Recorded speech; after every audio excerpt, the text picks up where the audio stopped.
تو being an investigative journalist ہمیشہ ہر چیز کو آبزرو کر رہا ہوتا ہوں. میں نے دیکھا کہ ندیم عباس بڑے دل سے اللہ تعالیٰ سے دعا مانگ رہا ہے نماز کے بعد.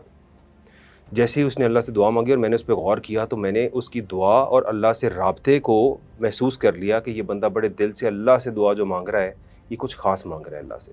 ندیم عباس نماز پڑھ کے میرے پاس آیا اور آ کر بیٹھا تو میں نے اسے ندیم سے سوال کیا, ندیم مجھے سچ بتاؤ اللہ سے کیا دعا مانگ رہے تھے؟ ندیم مسکرایا, اس نے مجھے مسکرا کر دیکھا اور کہتا, چٹھے میں تمہیں سچ بتاؤں میں اللہ سے شہادت مانگ رہا تھا. ناظرین میرے یہ بات سن کر رونگٹے کھڑے ہو گئے اور میں نے اسے کہا, اوئے خدا کا خوف کھا یار, تو میرا دوست ہے, کیسی بات کر رہا ہے, کیوں مرنے کی بات کیوں کر رہا ہے تو؟ اللہ کرے تو کل کو فوج میں سرو کر بڑا جنرل بن, میرے کسی کام آئی, یہ کیا بات کر رہا ہے تو؟ اس نے کہا نہیں, اور میں ایک اور بات بتاؤں. میں نے کہا کیا؟ ندیم کہتا ہے مجھے اللہ نے خواب میں شہادت کی خوشخبری سنا دی اور دکھا دی ہے. یہ وہ الفاظ تھے جو میں زندگی بھر نہیں بھول سکتا. وہ شخص جو اتنا ویل آف تھا, جس کو پیسوں کی کوئی کمی نہیں تھی, اس کو زندگی میں کچھ نہیں چاہیے تھا, آرام سے بیٹھ کے کھاتا رہتا, دنیا میں عیاشی کرتا رہتا, اسے کسی چیز کی ضرورت نہیں تھی. بٹ میجر ندیم عباس کا جذبہ, وہ جذبہ نہ میں بھول سکتا ہوں, اور وہ جذبہ میں نے اپنی فوج کے ان تمام تر لوگوں میں دیکھا ہے, ان تمام تر آفیسرز میں دیکھا ہے جو بارڈرز پہ دن رات ہمارے لیے کھڑے ہو کے ہمیں پروٹیکٹ کرتے. اس کے بعد یہ بات گزر گئی. 2 سال کے بعد میں ایک اور کسی نیوز چینل کے اندر اس ٹائم پہ تھا, اور وہاں پہ ایک دم پٹی چلتی ہے, اور پٹی چلتی ہے کہ میجر ندیم عباس بھٹی بلوچستان میں شہید ہو گئے. بلیو می, وہ جیسے ہی میرے سامنے وہ ٹکر چلا میں نے پڑھا, آئی واز شاکڈ, اور مجھے وہ ندیم کی ساری کی گئی بات یاد آئی کہ ندیم نے کہا تھا کہ چٹھے مجھے اللہ نے خواب میں شہادت دکھا دی ہے. اور جب وہ اس کی شہادت ٹھیک 2 سال بعد اللہ تعالیٰ نے اس کو بیٹا عطا کیا, اس کا ایک بیٹا بھی تھا. کس کا دل کرتا ہے اپنے بیٹے کو چھوڑنے کا, اپنی اولاد کو چھوڑنے کا؟ I am a father, ask me, مجھے کہیں کہ اپنی اولاد کو چھوڑ کے کیا جائے, میرے میں تو یہ جذبہ نہیں ہے. تو ہمارے یہ فوجی جو اپنی فیملیز کو, اپنے بچوں کو کئی مہینے اپنے بچوں کی شکلیں نہیں دیکھ پاتے, ان سے مل نہیں پاتے. ایک باپ جب اپنے بچے کو اپنے سینے سے لگاتا ہے, جو راحت اس کو محسوس ہوتی ہے وہ صرف وہ باپ ہی انڈرسٹینڈ کر سکتا ہے, یا کوئی اور فادر انڈرسٹینڈ کر سکتا ہے. ان لوگوں کو جب مہینوں اپنے بچوں کو دیکھا نہیں جاتا, یہ ان سے مل نہیں پاتے, ان لوگوں کے خلاف بھونکتے ہیں لوگ, ان کے خلاف باتیں کرتے ہیں لوگ. ان لوگوں کا دینا پوری قوم نہیں دے سکتی, جو مرضی کر لیں. جب بھی پاکستان پہ کبھی کوئی مشکل وقت آتا ہے نا, تو 2 ہی چیزیں یاد آتی ہیں, اللہ اور اس کے بعد پاک فوج. کیوں؟ کیونکہ ہمارے یہ سیاستدان جن لوگوں کا یہ کام ہے, یہ بیوروکریسی جن لوگوں کا, یہ جتنے سول بیوروکریٹس ہیں, آفیسرز ہیں, یہ تو کسی طرح بھی آپ کے لیے کوئی بھی ویلفیئر کرنے کے لیے بیٹھے ہی نہیں ہیں. ان کا تو نہ کام ہے نہ یہ کچھ کرتے ہیں. اس لیے ہماری فوج کو ہر طرف آگے آنا پڑتا ہے, because the only disciplined institute in this country is پاک آرمی. میں نے اپنی آنکھوں سے دیکھا. جسٹ گو, جائیں, آبزرو کریں, ان کے کیڈٹس کو دیکھیں, ان کی ٹریننگز کو دیکھیں, ان کی تمام تر چیزوں کو دیکھیں, ان کی سیلریز کو دیکھیں. یہ جو لوگ سیلریز کی باتیں کرتے ہیں, میرے بھائی اتنی سیلری کیا, ان کی سیلری کا میں 10 گنا کیا 100 گنا بھی آپ کو دوں نا, کوئی شخص گولی کھانے کو کھڑا نہیں ہوگا بارڈر پہ. تو پھر یہ جو لوگ اس جذبے سے, شہادت کے جذبے سے کھڑے ہوتے ہیں وہاں پہ, ان کے خلاف بات کرنے والوں کو شرم آنی چاہیے. یہ ندیم عباس کا جو میں نے واقعہ آپ کو شیئر کیا, یہ حقیقی سچا واقعہ ہے.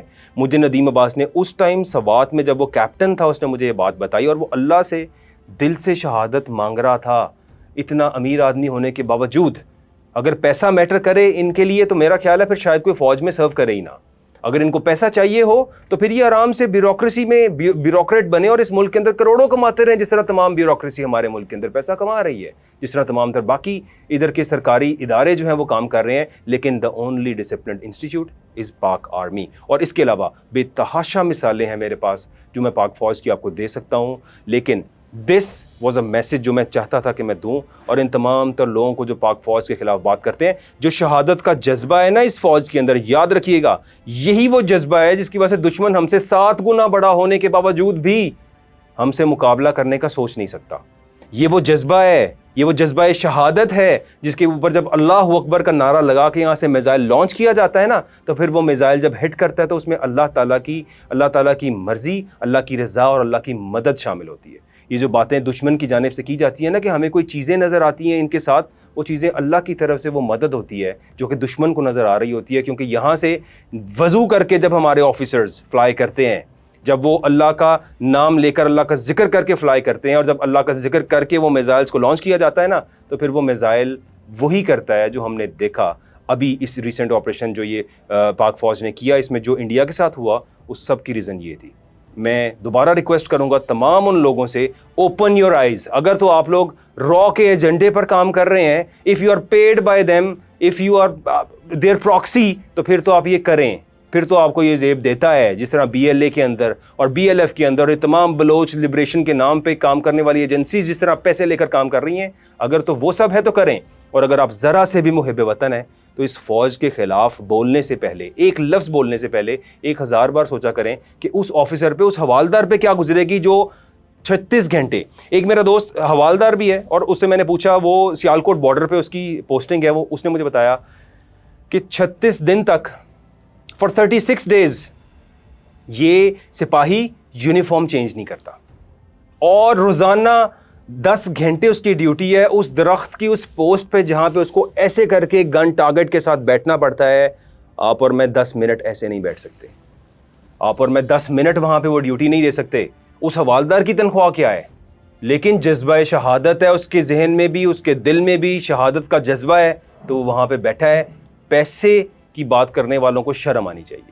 جتنے پیسے، جتنی تنخواہیں دی جاتی ہیں، اگر میں آپ کو دوں، آپ میں سے کوئی بھی سامنے نہیں آ سکے گا۔ It was my message. Pakistan فوج دنیا کی نمبر 1 فوج ہے، اس لیے کہ with a very low budget اس دنیا کی تمام تر مائٹس کے سامنے آنکھیں دکھا کے کھڑے ہونے والی ہماری فوج دنیا کی نمبر 1 فوج ہے۔ ہماری انٹیلیجنس ایجنسیز دنیا کی نمبر 1 ایجنسیز ہے، because with a very low budget ہم کس طرح سے پوری دنیا کے اندر آپریٹ کر رہے ہیں، کس طرح سے ہم اس دنیا کے اندر اپنا ڈنکا منوا کر بیٹھے ہیں، یہ ہماری فوج ہی ہے۔ اور میں آپ سب سے، اپنی عوام سے بھی ریکویسٹ کروں گا، اس فوج کا ساتھ دیں۔ اسی فوج کا ساتھ دے رہے ہیں تو آپ آرام سے سو رہے ہیں۔ جب یہ فوج نہ رہی، اللہ نہ کرے، اللہ نہ کرے، اللہ نہ کرے، ایسا کبھی ہوا کہ اگر اس فوج کے اندر کسی بھی طرح کی کمزوری آئی تو آپ اور میں گھر پہ آرام سے سو نہیں سکیں گے، دشمن گھسے گا، اور تمام تر یہاں باتیں کرنے والے لوگ، یہ جو لوگ آج فوج کے خلاف بات کرتے ہیں، یہ تو ملک چھوڑ کے بھاگ جائیں گے، یہ تو یہاں رہیں گے بھی نہیں۔